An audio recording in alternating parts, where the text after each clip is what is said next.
Hi hello ವೀಕ್ಷಕರೇ, ನಮಸ್ಕಾರ friends. ಈ ಒಂದು ನನ್ನ ಯೂಟ್ಯೂಬ್ ಚಾನೆಲ್ಗೆ ನಿಮಗೆ ಆತ್ಮೀಯವಾದಂತೆ ಸ್ವಾಗತಗಳು ವೀಕ್ಷಕರೇ. ನಿಮಗೂ ಕೂಡ ಕೆಮಿಕಲ್ ಡೈ ಬಳಸೋಕ್ಕೆ ಇಷ್ಟ ಇಲ್ವಾ? ನಿಮಗೆ ಕೂಡ ಜಾಸ್ತಿ ಪ್ರಮಾಣದಲ್ಲಿ ಬಿಳಿ ಕೂದಲು ಸಮಸ್ಯೆ ಹಾಗೂ ಕೂದಲಿನಲ್ಲಿ ತುಂಬಾ ಡ್ರೈನೆಸ್ ಹಾಗೂ ಫ್ರೀಜಿನೆಸ್ ಬಂದುಬಿಟ್ಟಿದೆಯಾ? ಖಂಡಿತವಾಗ್ಲೂ ಈ ಒಂದು ರೆಮಿಡಿ ನೀವು ಟ್ರೈ ಮಾಡ್ಕೊಂಡು ನೋಡಿ. ನಿಮಗೆ ಇರುವಂಥ ಬಿಳಿ ಕೂದಲು ಸಮಸ್ಯೆ ಹಾಗೂ ಡ್ರೈ ಫ್ರೀಜಿ ಹೇರ್ನ ಹೇಗೆ ರಿಪೇರ್ ಮಾಡ್ಕೊಳ್ಳೋದಂತ ಖಂಡಿತವಾಗ್ಲೂ ನಿಮ್ಮನ್ನು ಇವತ್ತು ಹೇಳ್ಕೊಡ್ತೀನಿ ವೀಕ್ಷಕರೇ. ಇಲ್ಲಿ ನೋಡಿ ವೀಕ್ಷಕರೇ, ನಾನು ಬೀಟ್ರೂಟು ಹಾಗೆ ಒಂದು ಆಲೂಗಡ್ಡೆನ ಸ್ವಚ್ಛವಾಗಿ ತೊಳ್ಕೊಂಡು ಈ ಥರ ಕಟ್ ಮಾಡ್ಕೊಂಡು ಇಟ್ಕೊಂಡಿದ್ದೀನಿ. ಬೀಟ್ರೂಟು ಹಾಗೂ ಆಲೂಗಡ್ಡೆ ನಮ್ಮ ಕೂದಲು ಆರೋಗ್ಯಕ್ಕೆ ಬಹಳಷ್ಟು ಒಳ್ಳೆಯದು ವೀಕ್ಷಕರೇ. ನೈಸರ್ಗಿಕವಾಗಿ ನಮ್ಮ ಕೂದಲನ್ನು ಕಪ್ಪು ಮಾಡುತ್ತೆ ಹಾಗೂ ಇದರಲ್ಲಿರ್ತಕ್ಕಂಥ ಸ್ಟಾರ್ಚ್ ನಮ್ಮ ಕೂದಲಿಗೆ ಎಷ್ಟೇ ಒಂದು ಡ್ರೈನೆಸ್ ಫ್ರಿಜಿನೆಸ್ ಇರಲಿ ಅದನ್ನು ಕಡಿಮೆ ಮಾಡುತ್ತೆ. ಇವಾಗ ಎರಡನ್ನ ಸಹ ಮಿಕ್ಸಿ ಬೌಲ್ಗೆ ಹಾಕ್ಕೊಂಡಿದ್ದೀನಿ. ನೆಕ್ಸ್ಟ್ ಇಲ್ಲಿ ನಾನು ದಾಸವಾಳದ 2ರಿಂದ 3 ಹೂವುಗಳನ್ನು ತೊಗೊಂಡಿದ್ದೀನಿ. ಸ್ವಲ್ಪ ಮಟ್ಟಿಗೆ ನೀರು ಹಾಕ್ಕೊಂಡು ಇವಾಗ ಇದಕ್ಕೆ ನಾವು ಫೈನ್ ಪೇಸ್ಟ್ ಮಾಡ್ಕೊಂಡು ಬರಬೇಕು ವೀಕ್ಷಕರೇ. ಪೂರ್ತಿ ಇದ್ರ ಜ್ಯೂಸ್ ನಮಗೆ ಬೇಕಾಗಿರೋ ಅಂಥದ್ದು, ಹಾಗಾಗಿ ಪೂರ್ತಿಯಾಗಿ ಸ್ವಲ್ಪ ನೀರು ಹಾಕ್ಕೊಂಡು ನಿಮಗೆ ಬೇಕಾದಷ್ಟು ನೋಡಿಕೊಂಡು ಈ ಥರ ನೋಡಿ ಪೇಸ್ಟ್ ಮಾಡ್ಕೊಂಡು ಬರಬೇಕು ವೀಕ್ಷಕರೇ. ಇವಾಗ ಈ ಒಂದು ಪೇಸ್ಟ್ ಮಾಡಿರ್ತಕ್ಕಂಥ ಲಿಕ್ವಿಡ್ನ ಇವಾಗ ನಾವು ಸೋರಿಸ್ಕೊಳ್ಬೇಕು ವೀಕ್ಷಕರೇ. ಯಾಕಂದರೆ ನಾವು ಡೈರೆಕ್ಟ್ ಹೀಗೆ ಅಪ್ಲೈ ಮಾಡ್ಕೊಂಡಿದ್ರೆ ದರಿದರಿಯಾಗಿರುತ್ತೆ, ಚೆನ್ನಾಗಿ ಅಂಟ್ಕೊಳ್ಳೋದಿಲ್ಲ. ಸೊ ಈ ಥರ ಒಂದು ಕ್ಲೀನ್ ಆಗಿರುವಂಥ ಬಟ್ಟೆಗಳನ್ನು ತೊಗೊಂಡು ಅದರಲ್ಲಿ ಹಾಕ್ಕೊಂಡು ಸ್ವಲ್ಪ ಮಟ್ಟಿಗೆ ಇದನ್ನು ಈ ಥರ ಪ್ರೆಸ್ ಮಾಡಿದ್ರೆ ಆಯಿತು ವೀಕ್ಷಕರೇ. ನಮಗೆ ಜ್ಯೂಸ್ ಅನ್ನೋದು ಸಿಕ್ಬಿಡುತ್ತೆ ವೀಕ್ಷಕರೇ. ಬೀಟ್ರೂಟ್ ನ್ಯಾಚುರಲ್ ಕಲರ್ ಮಾಡೋಕ್ಕೆ ಹೆಲ್ಪ್ ಮಾಡುತ್ತೆ ವೀಕ್ಷಕರೇ. ಹಾಗೂ ಆಲೂಗಡ್ಡೆ ಅಂತೂ ನಮ್ಮ ಕೂದಲು ಆರೈಕೆಗೆ ನಿಮಗೆಲ್ಲರಿಗೂ ಗೊತ್ತಿದೆ. ಇದರಲ್ಲಿರ್ತಕ್ಕಂಥ ಸಲ್ಫರ್, ಜಿಂಕ್ ನಮ್ಮ ಕೂದಲು ಬೆಳವಣಿಗೆಗೂ ಹಾಗೂ ಬಿಳಿ ಕೂದಲು ಸಮಸ್ಯೆಯಿಂದ ಪರಿಹಾರನ ಪಡ್ಕೊಳ್ಳೋದಕ್ಕೆ ಹೆಲ್ಪ್ ಮಾಡುತ್ತೆ. ಇವಾಗ ನೋಡಿ ಎಷ್ಟು ಈಸಿ ಪ್ರಮಾಣದಲ್ಲಿ ಎಷ್ಟು ಮಟ್ಟಿಗೆ ಜ್ಯೂಸ್ ನಮ್ಮನ್ನು ಸಿಕ್ಬಿಟ್ಟಿದೆ ಅಂತ ವೀಕ್ಷಕರೇ. ಹಾಗೂ ದಾಸವಾಳದ ಹೂವು ನ್ಯಾಚುರಲ್ ಆಗಿ ಕಂಡೀಷ್ನಿಂಗ್ ಮಾಡುವಂಥ ಕೆಲಸ ಮಾಡುತ್ತೆ. ಯಾರೆಲ್ಲ ಕೂದಲು ತುಂಬ ಡ್ರೈ ಫ್ರೀಜಿ ಹಾಗೂ ಸ್ಪ್ಲಿಟಲ್ಸ್ ಆಗಿದ್ದಾವೆ ಖಂಡಿತವಾಗ್ಲೂ ಅವರು ಇದನ್ನು ಟ್ರೈ ಮಾಡಲೇಬೇಕು ವೀಕ್ಷಕರೇ. ಇವಾಗ ಈ ರೆಡಿ ಆಗಿರ್ತಕ್ಕಂಥ ಜ್ಯೂಸ್ನ ಬಳಸ್ಕೊಂಡು ಯಾವ ರೀತಿಯಾಗಿ ನ್ಯಾಚುರಲ್ ಹೇರ್ ಡೈ ಮಾಡ್ತೀನಿ ಅಂತ ಬನ್ನಿ ನಿಮಗೆ ತೋರಿಸ್ಕೊಡ್ತೀನಿ.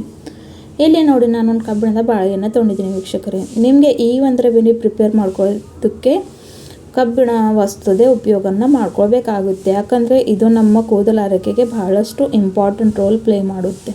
ಇವಾಗ ನೋಡಿ ರೆಡಿ ಮಾಡಿಟ್ಕೊಂಡಿರೋವಂಥ ಪವರ್ಫುಲ್ ಆದಂಥ ಈ ಒಂದು ಜ್ಯೂಸ್ನ ಇದರಲ್ಲಿ ಹಾಕ್ಕೊಳ್ಬೇಕು ವೀಕ್ಷಕರೇ. ಹಾಕ್ಕೊಂಡು ಇದನ್ನು ಒಂದು 2 ನಿಮಿಷ ಕುದಿಯೋಕ್ಕೆ ಬಿಡಬೇಕು. ಆಮೇಲೆ ವೀಕ್ಷಕರೇ ಇದರಲ್ಲಿ ನಾನು ಇನ್ಸ್ಟೆಂಟ್ ಬ್ರೂ ಕಾಫಿನ ಹಾಕೋತಾ ಇದ್ದೀನಿ. ನಿಮ್ಮ ಹತ್ರ ಯಾವ ಒಂದು ಕಾಫಿ ಅವೈಲೇಬಲ್ ಇರುತ್ತೋ ಅದನ್ನು ಇಲ್ಲಿ ನೀವು ಬಳಸ್ಕೋಬೋದು. ಕಾಫಿ ಹಾಕೋದ್ರಿಂದ ನಿಮ್ಮೆಲ್ಲರಿಗೆ ಗೊತ್ತಿದೆ ನಮ್ಮ ಕೂದಲು ನ್ಯಾಚುರಲಾಗಿ ಡೈ ಮಾಡೋಕ್ಕೆ ಹೆಲ್ಪ್ ಮಾಡುತ್ತೆ. ಜೊತೆಗೆ ಕೂದಲನ್ನ ಸಾಫ್ಟ್ ಸಿಲ್ಕಿ ಮಾಡೋದಕ್ಕೂ ಕೂಡ ಇದು ಬಹಳಷ್ಟು ರೀತಿಯಲ್ಲಿ ಹೆಲ್ಪ್ ಮಾಡುತ್ತೆ. ಮೆಲನಿನ್ ಅಂತ ಪದಾರ್ಥ ಒಂದು ನಮ್ಮ ಕೂದಲು ಅಂದರೆ ನಮ್ಮ ಸ್ಕ್ಯಾಲ್ಪ್ನಲ್ಲಿ ಕಡಿಮೆ ಆದಾಗ ನಮಗೆ ಬಿಳಿ ಕೂದಲು ಸಮಸ್ಯೆ ಆಗಲಿ ಹಾಗೂ ಕೂದಲು ಉದುರೋ ಸಮಸ್ಯೆ ಆಗಲಿ ಆಗುತ್ತೆ ವೀಕ್ಷಕರೇ. ಎಷ್ಟೇ ಆದರೂ ನಾವು ಇದನ್ನು ಕೆಮಿಕಲ್ ಬಳಸದೆ ಈ ಥರ ಕೂಡ ಅದನ್ನು ರಿಪೇರ್ ಮಾಡ್ಕೊಳ್ಬಹುದು. ಇವಾಗ ನೋಡಿ ಲೋ ಟು ಮೀಡಿಯಮ್ ಫ್ಲೇಮ್ನಲ್ಲಿ ಇಟ್ಕೊಂಡು ಇದನ್ನು ಚೆನ್ನಾಗಿ ಕುದಿಸ್ಕೊಂತ ಬರಬೇಕು ವೀಕ್ಷಕರೇ. ಭಾಳಷ್ಟು ನ್ಯಾಚುರಲ್ ಆದಂಥ ರೆಮಿಡಿ ಇದೆ. ಹಾಕಿರೋಂಥ ಪ್ರತಿಯೊಂದು ವಸ್ತು ನಮ್ಮ ಅಡುಗೆ ಮನೇಲಿ ಇದ್ದೇ ಇರುತ್ತೆ ಹಾಗೂ ಭಾಳಷ್ಟು ಈಸಿ ವೇನಲ್ಲಿ ಇದನ್ನು ನಾವು ಪ್ರಿಪೇರ್ ಮಾಡ್ಕೋಬಹುದು. ಇವಾಗ ವೀಕ್ಷಕರೇ ಇದರಲ್ಲಿ ನಾನು 1-2 ಸ್ಪೂನ್ ಅಷ್ಟು ಕಲೋಂಜಿ ಪುಡಿನ ಹಾಕೋತಾ ಇದ್ದೀನಿ. ನಿಮ್ಮೆಲ್ಲರಿಗೆ ಗೊತ್ತಿದೆ ಕಲೋಂಜಿ ಪುಡಿ ನಮ್ಮ ಕೂದಲು ಆರೈಕೆಗೆ ಎಷ್ಟು ಒಳ್ಳೆಯದಂತ. ಇದನ್ನು ನೋಡಿ ಹಾಕ್ಕೊಂಡು ಚೆನ್ನಾಗಿ ಒಂದು ಕೂಡ ಗಂಟಿಲ್ದಂಗೆ ಚೆನ್ನಾಗಿ ಮಿಕ್ಸ್ ಮಾಡ್ಕೊತ ಬರಬೇಕು ವೀಕ್ಷಕರೇ. ಹಾಕಿದ ತಕ್ಷಣ ಯಾವ ರೀತಿಯಾಗಿ ಕಲರ್ ಚೇಂಜ್ ಆಗಿದೆ ಅಂತ ಇಲ್ಲಿ ನೀವು ನೋಡ್ಕೊಳ್ಬಹುದು ವೀಕ್ಷಕರೇ. ಸಾಕಷ್ಟು ಹಣವನ್ನು ಕೊಟ್ಟು ನಾವು ಡೈಗಳನ್ನು ಹಚ್ಕೊಳ್ತೀವಿ, ಆದರೆ ಅದ್ರ ಪರಿಣಾಮ ನಮ್ಮ ಕೂದಲ ಮೇಲೆ ಬಹಳಷ್ಟು ಸೈಡ್ ಎಫೆಕ್ಟ್ ಕೊಡುವಂಥದ್ದು ದುಷ್ಪರಿಣಾಮಕಾರಕವಾದಂಥದ್ದು. ಹಾಗಾಗಿ ನ್ಯಾಚುರಲ್ ಆದಂಥ ರೆಮಿಡೀಸ್ ಯಾವತ್ತಿಗೂ ಒಳ್ಳೆಯದಾಗಿ ಇರುತ್ತವೆ ವೀಕ್ಷಕರೇ. ನೆಕ್ಸ್ಟ್ ಇಲ್ಲಿ ನಾನು ಆಮ್ಲ ಪುಡಿನ ಸೇರಿಸ್ತಾ ಇದ್ದೀನಿ, ಅಂದರೆ ನೆಲ್ಲಿಕಾಯಿ ಪುಡಿ. ಈ ಒಂದು ಆಮ್ಲ ಪುಡಿನ ನೀವು ಯಾವುದೇ ಒಂದು ಆಯುರ್ವೇದಕ ಅಂಗಡಿಯಲ್ಲಿ ಇಲ್ಲಾಂದರೆ ಆನ್ಲೈನ್ ಇದನ್ನು ಈಸಿಯಾಗಿ ನೀವು ಪರ್ಚೇಸ್ ಮಾಡ್ಕೊಳ್ಬೋದು. ಆಮ್ಲ ಪುಡಿನ ಸಹ ಅಷ್ಟೇ 1-2 ಸ್ಪೂನಷ್ಟು ಹಾಕ್ಕೊಂಡು ಚೆನ್ನಾಗಿ ಇವಾಗ ಮಿಕ್ಸ್ ಮಾಡ್ಕೊತ ಬರ್ತೀನಿ ವೀಕ್ಷಕರೇ. ಆಮ್ಲ ಅಂತೂ ನಮ್ಮ ಕೂದಲು ಆರೈಕೆಗೆ ಬಹಳಷ್ಟು ಒಳ್ಳೆಯದು. ಕೂದಲನ್ನ ನ್ಯಾಚುರಲಾಗಿ ಕಪ್ಪು ಮಾಡುವಂಥ ಕೆಲಸವನ್ನು ಮಾಡುತ್ತೆ. ನೆಕ್ಸ್ಟ್ ವೀಕ್ಷಕರೇ ಇಲ್ಲಿ ನಾನು ನೋಡಿ ಭೃಂಗರಾಜ ಪುಡಿನ ತೊಗೊಂಡಿದ್ದೀನಿ. ಈ ಒಂದು ಭೃಂಗರಾಜನ ಕನ್ನಡದಲ್ಲಿ ಕೇಶರಾಜ ಕೂಡ ಅಂತಾರೆ. ಇದು ನ್ಯಾಚುರಲ್ ಹರ್ಬ್ ಇದೆ ವೀಕ್ಷಕರೇ. ಕೂದಲು ನಿಮ್ಮ ಎಷ್ಟೇ ಡ್ಯಾಮೇಜ್ ಆಗಿರಲಿ, ನಿಮ್ಮ ಸ್ಕ್ಯಾಲ್ಪ್ಗೆ ಎಷ್ಟೇ ಒಂದು ಸಮಸ್ಯೆ ಇರಲಿ, ಇದರಿಂದ ಅದನ್ನು ರಿಪೇರ್ ಮಾಡ್ಕೊಳ್ಬಹುದು. ತುಂಬಾ ಈ ಒಂದು ಚಳಿಗಾಲದಲ್ಲಿ ಅಂತೂ ನೋಡಿ ಯಾವ ರೀತಿ ನಮ್ಮ ಸ್ಕಿನ್ ಡ್ರೈ ಆಗುತ್ತೆ ಅದೇ ರೀತಿಯಾಗಿ ನಮ್ಮ ಕೂದಲು ಕೂಡ ಬಹಳಷ್ಟು ಡ್ರೈ ಆಗುತ್ತವೆ ಹಾಗೂ ಹೇರ್ ಫಾಲ್ ಸಮಸ್ಯೆ ಈ ಒಂದು ಚಳಿಗಾಲದಲ್ಲಿ ಜಾಸ್ತಿ ಪ್ರಮಾಣದಲ್ಲಿ ಆಗುತ್ತೆ. ಹಾಗಾಗಿ ಇಲ್ಲಿ ನಾನು ಭೃಂಗರಾಜ್ ಪುಡಿನ ಬಳಸ್ತಾ ಇದ್ದೀನಿ. ಅದನ್ನು ಸಹ 1-2 ಸ್ಪೂನಷ್ಟು ಹಾಕ್ಕೊಂಡು ಚೆನ್ನಾಗಿ ಮಿಕ್ಸ್ ಮಾಡ್ಕೊಳ್ಬೇಕು ವೀಕ್ಷಕರೇ. ಇವಾಗ ನೆಕ್ಸ್ಟ್ ಇಲ್ಲಿ ನಾನು ಹಾಕ್ತಾ ಇರೋವಂಥದ್ದು ಮೋರಿಂಗಾ ಲೀಫ್ ಪೌಡರ್ ವೀಕ್ಷಕರೇ.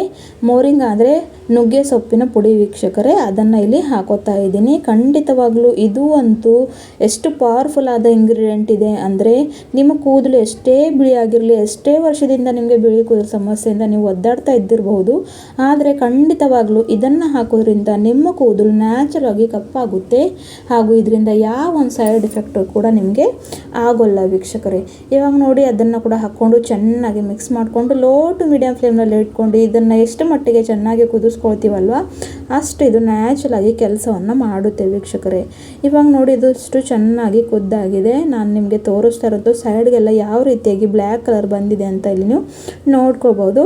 ಹಾಗೂ ಬೀಟ್ರೂಟ್ ಹಾಕೋದ್ರಿಂದ ಈ ಥರ ಕಲರ್ ಬಂದಿದೆ ವೀಕ್ಷಕರೇ, ಆದರೆ ಇದು ನಿಮಗೆ ಬ್ಲ್ಯಾಕ್ ಕಲರೇ ಕೊಡೋದು.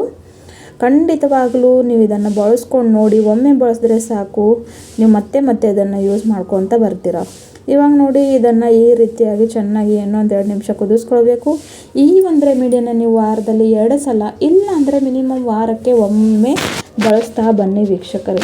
ಇದನ್ನು ಹಚ್ಕೊಂಡು ಒಂದು ಅರ್ಧ ಗಂಟೆಗಳ ಕಾಲ ಇಟ್ಟು ಸಾಕು ವೀಕ್ಷಕರೇ. ಇಲ್ಲ ನಿಮ್ಮ ಹತ್ರ ಜಾಸ್ತಿ ಟೈಮ್ ಇದೆ, ಫ್ರೀಯಾಗೇ ಇದ್ದೀರಾ ಅಂದರೆ 1 ಗಂಟೆ ಕೂಡ ಇಟ್ಕೊಂಡ್ರೆ ಏನೂ ಪ್ರಾಬ್ಲಮ್ ಆಗೋದಿಲ್ಲ. ಯಾಕಂದರೆ ಹಾಕಿರೋಂಥ ಪ್ರತಿಯೊಂದಷ್ಟು ನ್ಯಾಚುರಲ್ ಆಗೇ ಇರುವಂಥದ್ದು. ಹಾಗಾಗಿ ಇದನ್ನು ಬಳಸೋದ್ರಿಂದ ನಿಮಗೆ ಯಾವ ಒಂದು ಸೈಡ್ ಎಫೆಕ್ಟ್ ಕೂಡ ಇಲ್ಲಿ ಆಗೋದಿಲ್ಲ ವೀಕ್ಷಕರೇ. ಸೊ ವಾರದಲ್ಲಿ 2 ಸಲ ಮಿನಿಮಮ್, ಇಲ್ಲ ಅಂದರೆ ಖಂಡಿತವಾಗ್ಲೂ 1 ಸಲ ಆದರೂ ಹಚ್ಕೊಳ್ಬೇಕು. ತಲೆ ಸ್ನಾನಕ್ಕೂ ಮುಂಚೆ ಅರ್ಧ ಗಂಟೆ ಇಲ್ಲ 1 ಗಂಟೆಗಳ ಕಾಲ ಇಟ್ಕೊಂಡು ಆಮೇಲೆ ನಾರ್ಮಲ್ ವಾಟರಿಂದ ಸ್ನಾನವನ್ನು ಮಾಡ್ಕೊಳ್ಬೇಕು ವೀಕ್ಷಕರೇ. ಶ್ಯಾಂಪೂನ ಬಳಸೋಕ್ಕೆ ಹೋಗಬಾರ್ದು. ಸೊ ನೋಡಿ ಯಾವ ರೀತಿಯಾಗಿ ನ್ಯಾಚುರಲ್ ಇರುವಂಥ ಕಲರ್ ರೆಡಿ ಆಗಿದೆ ಅಂತ ನೀವು ಕೂಡ ನೋಡ್ಕೊಳ್ಳಿ. ಯಾವುದೇ ಒಂದು ಕೆಮಿಕಲ್ ಇದೆ ಈ ಥರ ಕೂಡ ನಾವು ರೆಡಿ ಮಾಡಿಕೊಂಡು ನಮ್ಮ ಕೂದಲ ಆರೈಕೆಗೆ ನಾವು ಹಚ್ಕೊಳ್ಬಹುದು ವೀಕ್ಷಕರೇ. ಖಂಡಿತವಾಗ್ಲೂ ಈ ಒಂದು ವಿಡಿಯೋ ನಿಮಗೆ ಇಷ್ಟ ಆದರೆ ನಿಮ್ಮ ಫ್ರೆಂಡ್ಸ್ ಫ್ಯಾಮಿಲಿ ಜೊತೆ ಶೇರ್ ಮಾಡಿ. ಹಾಗೂ ಯಾರಿಗೆಲ್ಲ ಬಿಳಿ ಕೂದಲು ಸಮಸ್ಯೆ ಇದೆ ಅವ್ರಿಗೂ ಕೂಡ ಇದನ್ನು ಖಂಡಿತ ಹೆಲ್ಪ್ ಆಗುತ್ತೆ ಅಂತ ಹೋಪ್ ಮಾಡ್ತೀನಿ. ವಿಡಿಯೋ ಇಷ್ಟ ಆದರೆ ಚಾನಲ್ನ ಲೈಕ್ ಮಾಡಿ, ಸಬ್ಸ್ಕ್ರೈಬ್ ಮಾಡಿ. ಹಾಗೂ ಮತ್ತು ಇದೇ ಥರವಾದ ವೀಡಿಯೋಸ್ನ ನೋಡೋಕ್ಕೆ ಈ ಒಂದು ನನ್ನ ಚಾನಲಿಂದ ಕನೆಕ್ಟೆಡ್ ಇರಿ ವೀಕ್ಷಕರೇ. ಈ ಒಂದು ನ್ಯಾಚುರಲ್ ರೆಮಿಡಿ ನೀವು ಟ್ರೈ ಮಾಡಿಬಿಟ್ರೆ ಸಾಕು, ನಿಮಗೆ ಕೂದಲಿರುವಂಥ ಪ್ರತಿ ಒಂದು ಸಮಸ್ಯೆ ಕಡಿಮೆ ಆಗುತ್ತೆ ವೀಕ್ಷಕರೇ. ಮತ್ತೆ ಸಿಗೋಣ ಮುಂದಿನ ವಿಡಿಯೋದಲ್ಲಿ ಮತ್ತೊಂದು ನ್ಯಾಚುರಲ್ ಆದಂಥ ರೆಮಿಡಿ ಜೊತೆ. ಅಲ್ಲಿವರೆಗೂ ಇದನ್ನು ಉಪಯೋಗಿಸಿ ಕಮೆಂಟ್ನಲ್ಲಿ ತಿಳಿಸಿ ಹೇಗೆ ಉಪಯೋಗವಂತ. Thank you.